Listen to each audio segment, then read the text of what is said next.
ये कहानी एक यात्री की है जो एक रात ट्रेन में सफ़र कर रहा था। ट्रेन एक घने जंगल से होकर गुजर रही थी, जहां रात का अंधेरा और खामोशी माहौल को और भी डरावना बना रहे थे। यात्री ने सुना था कि इस जंगल में कुछ अजीब घटनाएं होती रहती हैं, लेकिन उसने इसे सिर्फ अफवाह मानकर नज़रअंदाज कर दिया। जब ट्रेन जंगल के बीच पहुंची, तो अचानक से ट्रेन की बत्तियां बंद हो गई। पूरा डिब्बा अंधेरे में डूब गया। यात्री ने सोचा कि यह शायद बिजली का कोई छोटा सा झटका है, लेकिन जब उसने खिड़की से बाहर देखा तो उसे कुछ अजीब दिखाई दिया। उसे एक सफेद साया दिखा जो ट्रेन के साथ साथ दौड़ रहा था।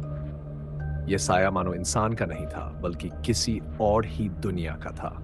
यात्री ने घबराकर अपनी आंखें बंद कर ली, और फिर जब उसने आंखें खोलीं तो वह साया ट्रेन के अंदर खड़ा था। उसकी आंखें खून की तरह लाल थीं और उसका चेहरा पूरी तरह से विकृत था। यात्री को एहसास हुआ कि वह किसी आत्मा का सामना कर रहा है। उसने ट्रेन की सीट से उठने की कोशिश की, लेकिन उसकी टांगें जवाब दे गईं।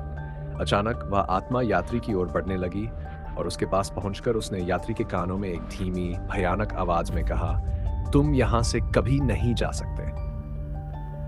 यात्री का दिल तेजी से धड़कने लगा और वह बेहोश हो गया।